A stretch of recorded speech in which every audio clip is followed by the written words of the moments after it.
నమస్కారం. ముందుగా VGR news ప్రేక్షకులకి స్వాగతం. వైసీపీ ప్రభుత్వ హయాంలో తిరుమలలో లడ్డు కల్తీ ఖచ్చితంగా జరిగిందంటూ తిరుపతి జిల్లా వెంకటగిరిలో టీడీపీ, జనసేన, బీజేపీ నాయకులు పెద్ద ఎత్తున కార్యక్రమం చేపట్టారు. రాష్ట్ర ముఖ్యమంత్రి నారా చంద్రబాబు నాయుడు సూచనల మేరకు వెంకటగిరి శాసనసభ్యులు కురుగుండ రామకృష్ణ గారి ఆదేశాల మేరకు గత ప్రభుత్వంలో జరిగిన తిరుమల తిరుపతి దేవస్థానంలో తయారు చేసిన లడ్డు ప్రసాదంలో వాడిన కల్తీ నెయ్యి గురించి, ఆ కల్తీ నెయ్యి వాడి ఎన్ని కోట్లు స్వామివారి నిధులు దోచుకుని హిందువుల మనోభావాలతో ఏ విధంగా ఆడుకున్నారో ప్రజలకు తెలియజేసేందుకు వెంకటగిరి పట్టణంలోని ప్రసన్న వెంకటేశ్వర స్వామి ఆలయమును శుద్ధి చేసి పూజలు చేసి అనంతరం భక్తి యాత్రగా కాశీపేట వరకు ర్యాలీగా వెళ్లి పలు చోట్ల వాల్ పోస్టర్లను ఏర్పాటు చేసి ప్రజలకు అవగాహన కార్యక్రమం చేపట్టారు.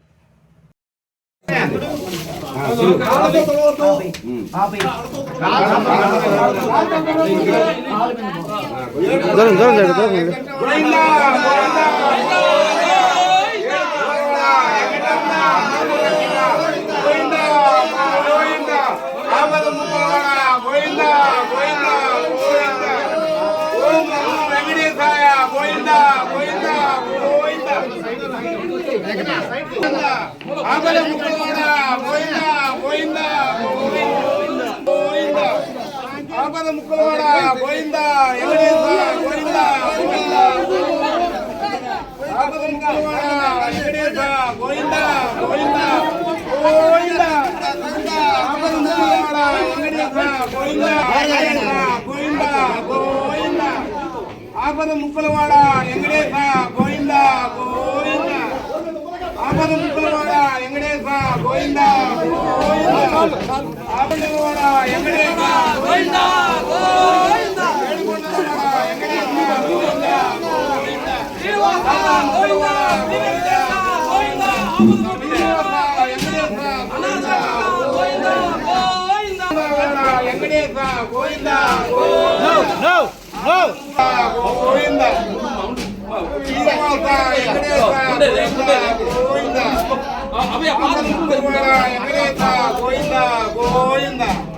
కొంచెం ఆపద ముక్కలవాడ అనాథ గోవింద గోవింద.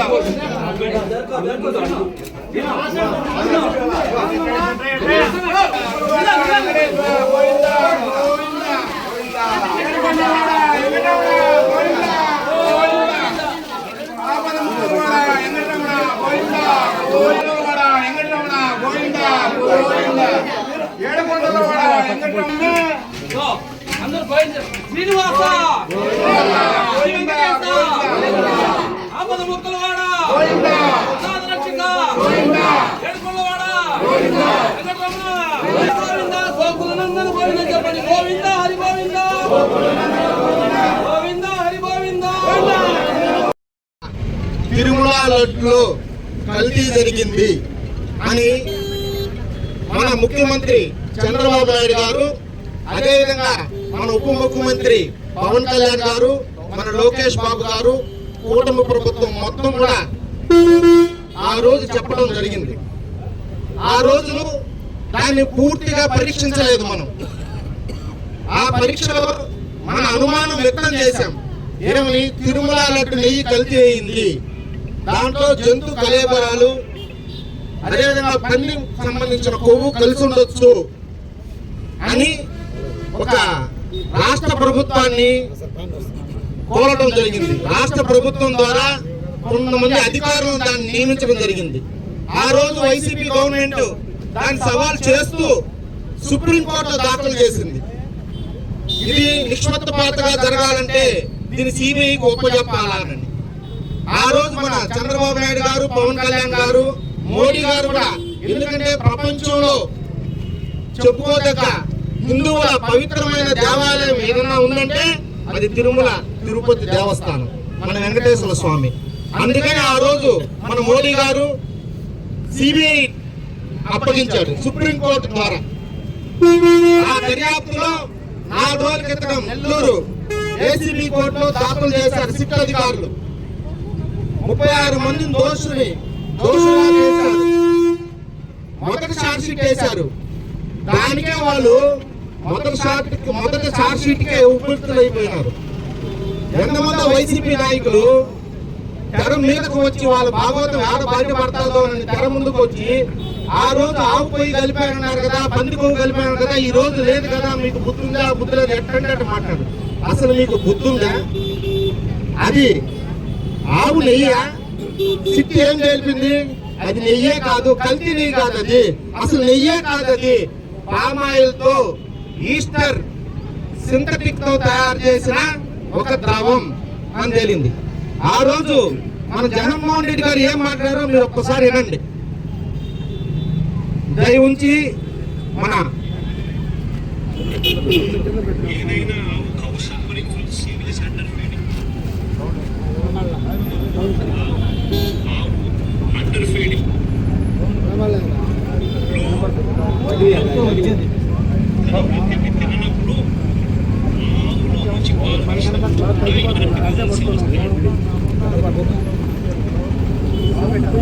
అంటే జగన్మోహన్ రెడ్డి కూడా ఆ రోజు క్లారిటీ లేదు. ఆ రోజు ఆయన ఏం చెప్పాడు? మోసపు మాటలతో ఆవు పాలిచ్చేటప్పుడు ఏదో వ్యర్థ పదార్థాలు తినింది, గట్టి మెయ్యలేదు అది, అందుకని ఆ ఆవు నెయ్యి ఏదన్నా అపవిత్రమై ఉండొచ్చు అని ఒక స్టేట్మెంట్ ఇచ్చాడు మహానుభావుడు. ఈ రోజు మీ పెద్దలు ఆ రోజు చైర్మన్ గా ఉండే కరుణాకర్ రెడ్డి గారైతేమి, సుబ్బారెడ్డి గారైతేమి ఏ విధమైన సమాధానం చెప్తారు? కనీసం పక్షాతాపం కూడా లేదు వాళ్ళకి. అవునా, కల్తీ జరిగింటే క్షమించండి మమ్మల్ని, మేము చూసుకోలేదు, కింద అధికారులు చేశారని అనే మాట కూడా రావటం లేదు. ఎందుకు వస్తుంది? దర్యాప్తులో శుద్ధంగా తేలింది. చిన్నప్పటి అనే వ్యక్తితో, అంటే సుబ్బారెడ్డి గారి పిఏ, అతని దాంట్లో 4.68 లక్షలు 4,68 లక్షలు ట్రాన్స్ఫర్ జరిగింది. ఇదే బోలోబాబా డైరీ నుంచి. ఈ బోలోబాబా డైరీయే కల్తీ నెయ్యి తయారు చేసింది. ఆ రోజు నిబంధనలు తొక్కారు. ఆ రోజు నిబంధనల ప్రకారం సంవత్సరానికి 250 కోట్ల టర్నోవర్ ఉండాలి ఒక ఫామ్ డైరీకి.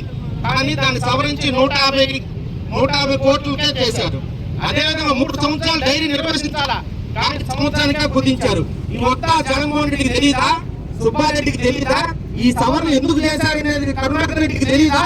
ఈ రోజు ప్రశ్నిస్తున్నాం. Telugu Desam party, Janasena party, BJP party కలిపి మిమ్మల్ని.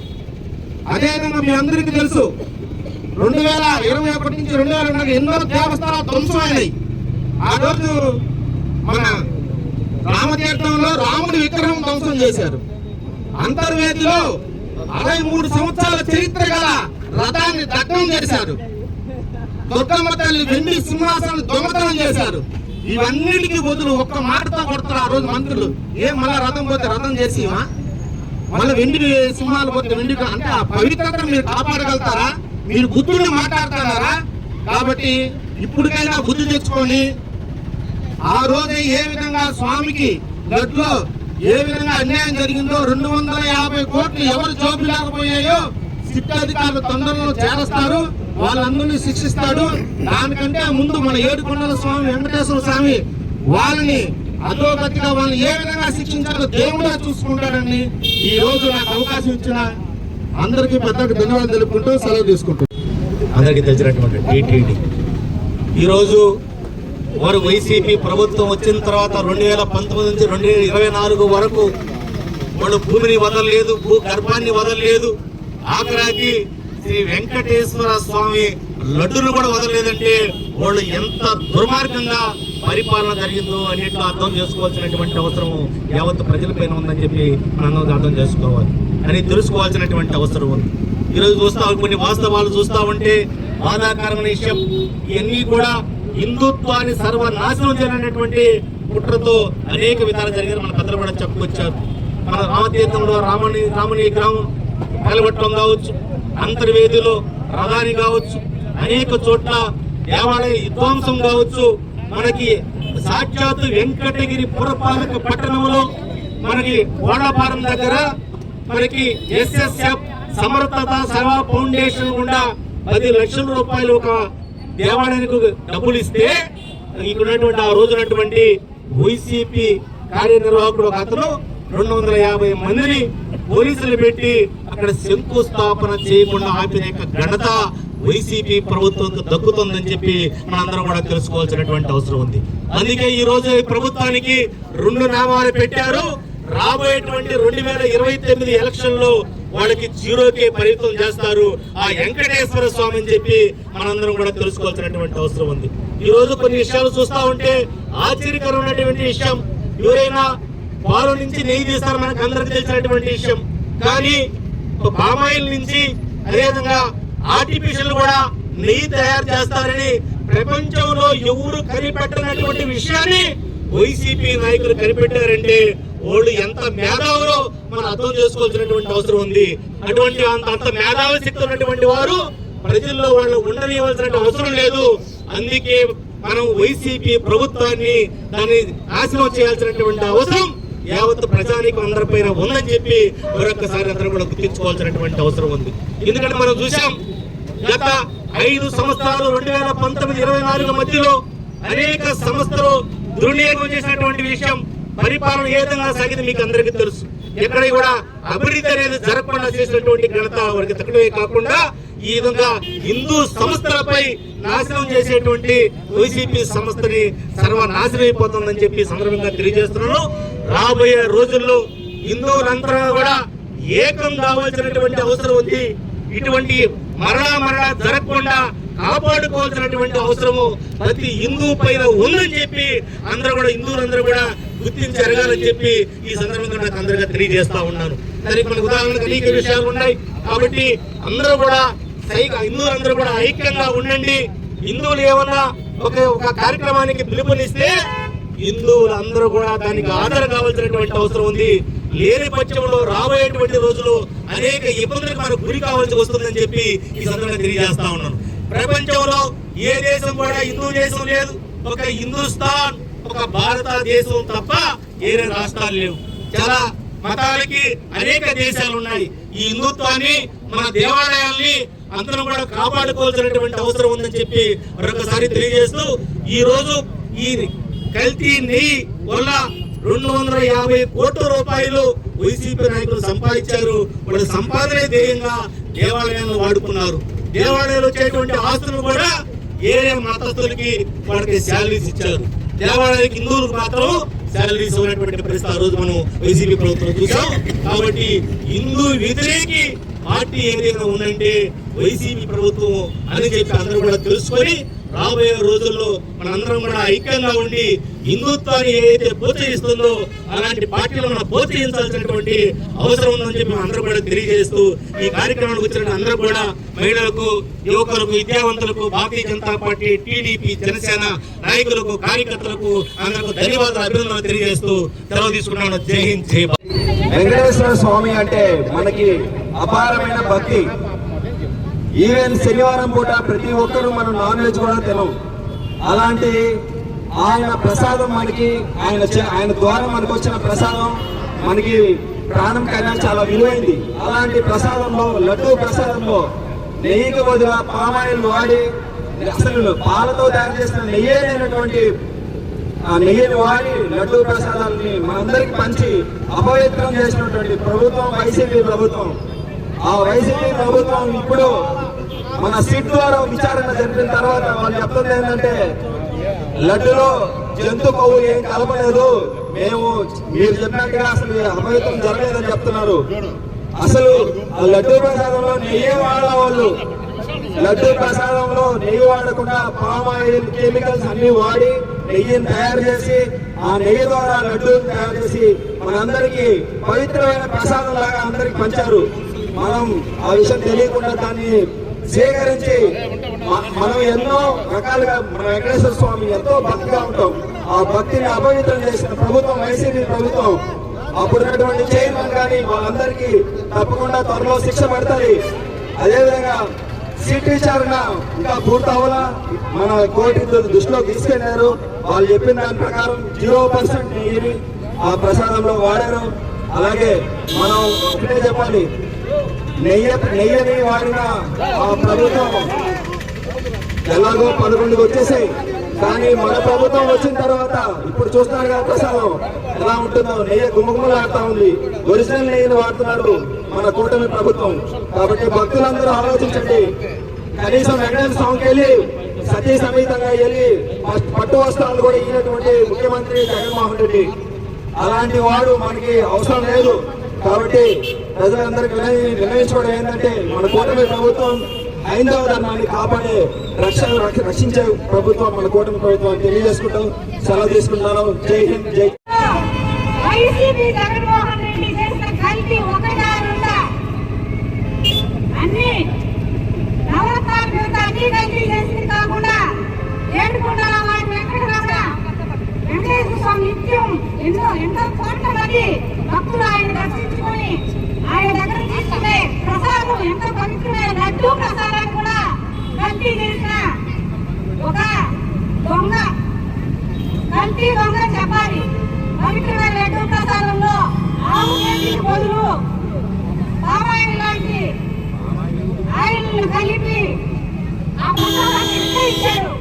ఇటువంటి జగన్మోహన్ రెడ్డిని భగవంతుడు జన్మలకు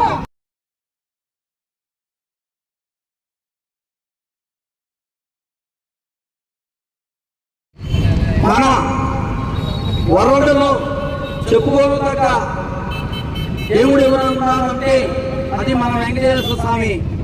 గత 2019 నుంచి 24 దాకా జగన్మోహన్ రెడ్డి చేసిన మోసాలన్నీ ఒక ఎత్తు, వెంకటేశ్వర స్వామి చేసిన ఒక ఎత్తు. అందుకే ఆయన వెంకటేశ్వర స్వామి మోసం చేశాడు కాబట్టి ఆయనకి 11 సీట్లు వచ్చాయి. పవిత్రంగా భావించే లడ్డుని పవిత్రంగా భావించే లడ్డుని అన్ని వర్గాల వాళ్ళు చాలా పవిత్రంగా భావిస్తారు. అలాంటి కల్తీ నెయ్యిని లడ్డుని ఆయన తయారు చేసి ఆయన స్వప్రయోజనాల కోసం డబ్బులు సంపాదించే దాని కోసం భగవంతుడిని మోసం చేసిన వ్యక్తి ఎవరన్నా అంటే జగన్మోహన్ రెడ్డి. అందుకే ఆయనకి 11 సీట్లు వచ్చాయి ఆయన నామాలతో పాటు సరితూలంగా. ఈసారి ఆయన చేసిన పనులకి ఒకటి వస్తే కాదా నిలువు నామమే, ఆ ఎర్రనామం ఉన్నదే అదొక్కటే వస్తుంది. భగవంతుని గాని ఏమాత్రం విస్మరించితే జరిగే పరిణామములు ఏంటంటే మొన్న 2024లో చూశాడు, 2029లో ఇదే భగవంతుని మోసం చేస్తే ఎర్రనామం ఒకటే వస్తుంది. జై గోవిందా.